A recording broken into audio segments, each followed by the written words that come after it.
نحمدہ ونصلی علی رسولہ الکریم، اما بعد۔ ختم نبوت کا عقیدہ امت اسلامیہ کا متفقہ اور طے شدہ عقیدہ ہے۔ گزشتہ دنوں ایک میڈیا اسکالر نے جناب ابن عربی کی ایک عبارت کے حوالے سے کنفیوژن پھیلانے کی کوشش کی اور یہ ثابت کرنے کی کوشش کی کہ ابن عربی کی یہ عبارت غلام قادیانی کی تائید میں جاتی ہے اور اس سے غلام قادیانی کے موقف کے لیے کوئی گنجائش نکلتی ہے۔ یوں موصوف میڈیا اسکالر نے ابن عربی کی اس عبارت کے ذریعے قادیانیت کے دفاع کی کوشش کی۔ گزشتہ سے پیوستہ نشست میں ہم نے واضح کر دیا کہ ابن عربی کی یہ عبارت جو موصوف میڈیا اسکالر نے پیش کی تھی یہ عادی عبارت ہے، اور اس سے متصل جو عبارت موجود ہے اس سے واضح ہوتا ہے کہ یہ ابتدائی عبارت ابن عربی نے حضرت عیسیٰ علیہ السلام کے نزول کی تمہید کے حوالے سے پیش کی تھی۔ اس کا غلام قادیانی کے ساتھ کسی قسم کا کوئی تعلق نہیں ہے۔ دوسری نشست میں ہم نے واضح کیا کہ ابن عربی کی دیگر عبارات بھی اس بات کی واضح تاکید کرتی ہیں کہ ختم نبوت کے حوالے سے ان کا موقف واضح ہے، اس میں کوئی جھول نہیں ہے۔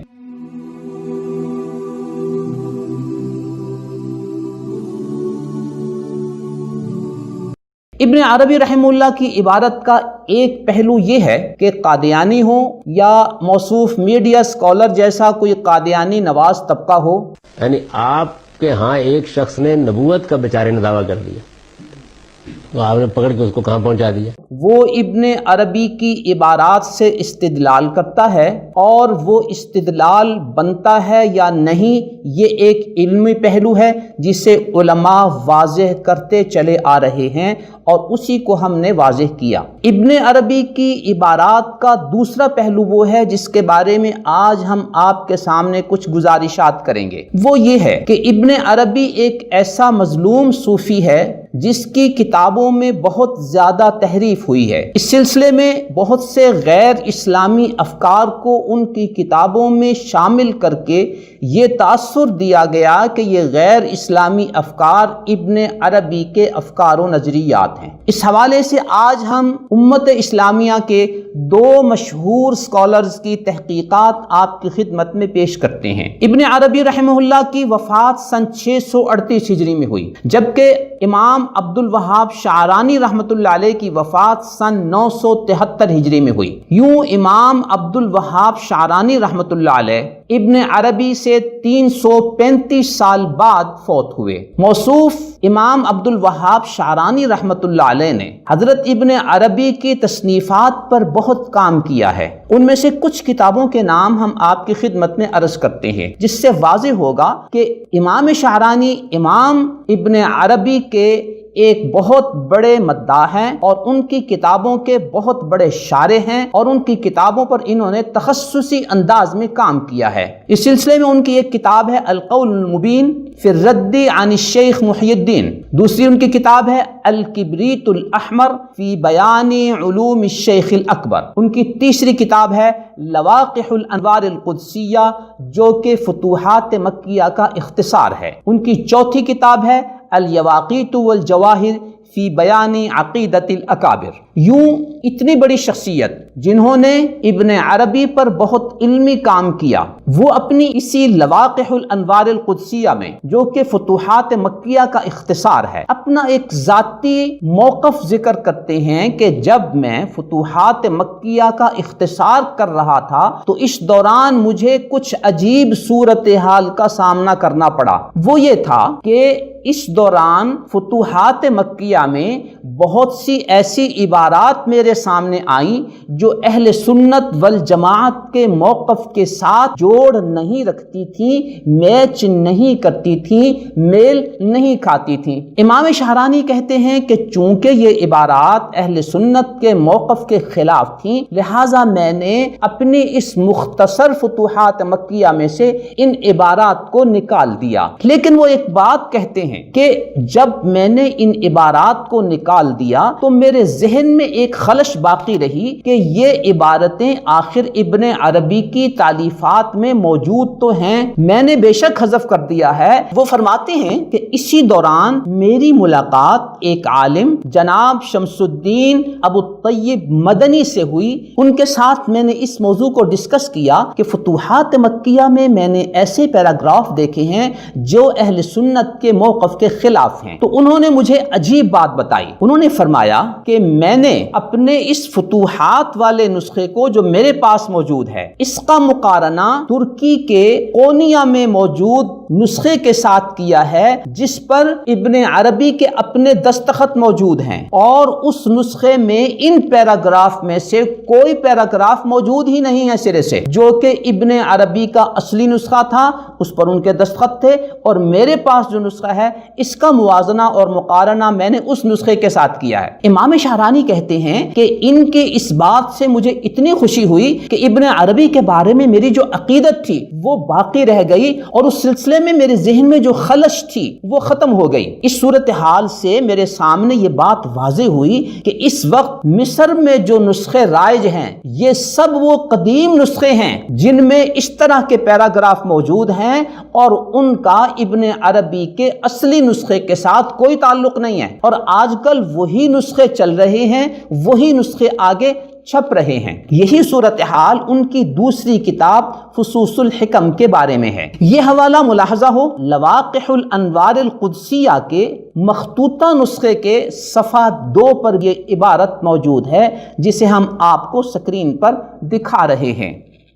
محترم سامعین، یہی امام شاہرانی رحمۃ اللہ علیہ جن کی وفات میں 335 سال کا فرق ہے ابن عربی رحمہ اللہ کے حوالے سے، وہ ایک اپنا دوسرا موقف ذکر کرتے ہیں کہ شیخ ابو طاہر المزنی الشاذلی نے یہ فرمایا کہ محی الدین ابن عربی کی کتابوں میں جتنی چیزیں اہل سنت والجماعت اور شریعت کے موقف کے مخالف ہیں یہ سب ان کی کتابوں میں تحریف کر کے داخل کی گئی ہیں۔ اس بات کا تذکرہ امام شاہرانی نے اپنی کتاب الیواقیت والجواہر فی بیان عقائد الاکابر جلد 1 پر کیا ہے۔ تیسری عبارت ہم آپ کے سامنے امام محمد علاء الدین الحسکفی رحمہ اللہ کے حوالے سے پیش کرتے ہیں جن کی وفات سن 1088 ہجری میں ہوئی، گویا وہ ابن عربی متوفہ 638 کے 450 سال بعد فوت ہوئے۔ وہ یہ فرماتے ہیں کہ فصوص الحکم میں جتنی عبارات شریعت اسلامیہ کے ساتھ مطابقت نہیں رکھتی، بعض لوگ ان کی تعویل کرنے کی کوشش کرتے ہیں، لیکن جب ہم نے صورتحال کا جائزہ لیا تو ہمیں یقین ہو گیا کہ بعض یہودیوں وغیرہ نے ان چیزوں کو شیخ ابن عربی کی کتابوں میں داخل کر دیا ہے، لہذا ایسی عبارات اور ایسی تحریرات سے احتیاط کرنا ضروری ہے۔ ملاحظہ ہو امام حسکفی رحمہ اللہ کی کتاب در المختار شرح تنویر الابصار صفحہ نمبر 347۔ محترم سامعین، اس پہلو کے واضح ہو جانے کے بعد کہ ابن عربی کی تحریرات کے 2 پہلو ہیں۔ پہلا پہلو کہ ابن عربی کی تحریرات سے استدلال کرنے کی کوشش کی جاتی ہے، لیکن جب اس کو اصل عبارات کی روشنی میں دیکھا جاتا ہے تو اس سے قادیانیت کو کسی قسم کی کوئی تائید نہیں مل سکتی۔ دوسرا پہلو کہ ابن عربی رحمہ اللہ کی کتابوں میں تحریف ہوئی ہے اور بہت سی عبارات کو شامل کر دیا گیا ہے، لہٰذا ان کی تحریرات سے علی الاطلاق استدلال کرنا اور اس سے ختم نبوت کے حوالے سے کوئی غلط فہمی پھیلانا یا کوئی غلط فہمی لوگوں تک کنوے کرنا اس کی کوئی گنجائش نہیں ہے۔ یہی وجہ ہے کہ 7 ستمبر 1974 میں جب پاکستان کی نیشنل اسمبلی نے ختم نبوت اور قادیانیت کے حوالے سے اس موضوع کا جائزہ لیا اور اس وقت جو ایکٹ 1974 نافذ ہوا، اس ایکٹ کے نفاذ سے قبل اسمبلی نے قادیانی جماعت کے انجمن احمدیہ ربوہ اور لاہوری قادیانیوں کی انجمن اشاعت الاسلام لاہور کے سربراہان کو اس اسمبلی کی بحث و مباحثے میں شرکت کے لیے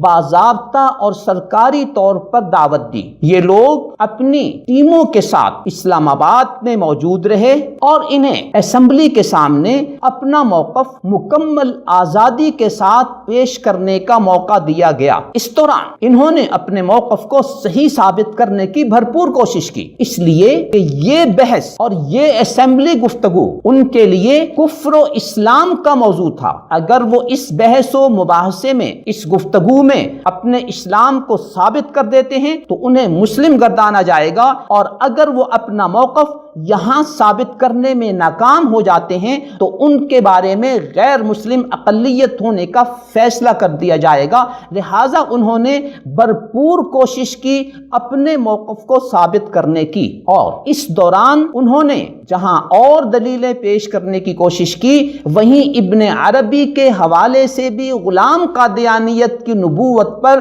استدلال کی کوشش کی، لیکن علماء نے ابن عربی کی تمام عبارات کا واضح اور علمی جواب دیا، اور قادیانی سربراہ ان علمی جوابات کے سامنے لاجواب ہو گئے۔ ملاحظہ ہو ملت اسلامیہ کا موقف جلد 1 صفحہ 133 اور صفحہ 134۔ یہاں یہ بات ہمارے لیے قابل غور ہے کہ اگر مرزا غلام احمد قادیانی کا مزعومہ خلیفہ مرزا ناصر اور اس کی پوری ٹیم اگر اپنے قادیانی موقف کو ایک علمی اور ایک ذمہ دار سٹیج پر صحیح ثابت نہیں کر پائے، تو آج اگر کوئی میڈیا اسکالر ابن عربی کی کسی ایک عبارت سے قادیانیت نوازی اور قادیانیت کی تائید اور قادیانیت کے لیے کوئی گنجائش نکالنے کی کوشش کرتا ہے تو اس میں کوئی علمی وزن نہیں ہے، اور اس کی ایک مثال آپ نے اس حوالے سے ہماری پہلی نشست میں دیکھ لی۔ دوسری بات جو آج ہم آپ کے سامنے رکھنا چاہتے ہیں کہ پاکستان نیشنل اسمبلی میں جب ابن عربی اور بعض دیگر صوفیاء کی عبارت کو قادیانیوں نے اپنے موقف کی تائید کے لیے پیش کیا تو اس موقع پر ان کے سامنے دو باتیں رکھی گئیں۔ نمبر 1، ختم نبوت کا عقیدہ قرآن کریم، احادیث شریفہ اور اجماع امت سے ثابت شدہ ایک واضح اور طے شدہ عقیدہ ہے، اور وہاں اس کی مکمل وضاحت موجود ہے۔ لہٰذا ابن عربی اور بعض صوفیاء کی تحریروں کو ختم نبوت سے بظاہر متصادم بنا کر پیش کرنے سے عقیدہ ختم نبوت پر کوئی الزام عائد نہیں ہوتا، بلکہ ان بزرگوں پر یہ الزام عائد ہوتا ہے، لہٰذا وہ ہمارے موضوع سے اور ہماری بحث سے خارج ہیں۔ تفصیلات کے لیے ملاحظہ ہو ملت اسلامیہ کا موقف صفحہ 127۔ یہاں ہم بجا طور پر اس میڈیا اسکالر سے یہ سوال کرتے ہیں کہ کیا آپ کی حیثیت غلام قادیانی کے مزعومہ خلیفہ مرزا ناصر سے زیادہ ہے؟ کیا آپ کی علمی حیثیت اور علمی استدلال اس سے زیادہ وزنی ہے کہ وہ اسمبلی کے ذمہ دار سٹیج پر ان عبارات سے اپنے موقف کو ثابت نہیں کر سکا، اور آج آپ انہی گھسی پٹی عبارات کو پیش کر کے امت اسلامیہ میں انتشار پھیلا رہے ہیں اور امت اسلامیہ میں کنفیوژن پھیلا رہے ہیں؟ ہماری دعا ہے اللہ تعالیٰ آپ کو بھی ہدایت عطا فرمائے، اور اللہ رب العزت آپ کی اس انتشار پسندی سے امت اسلامیہ کی حفاظت فرمائے۔ نظروا للطيبة ونور طه يسطعون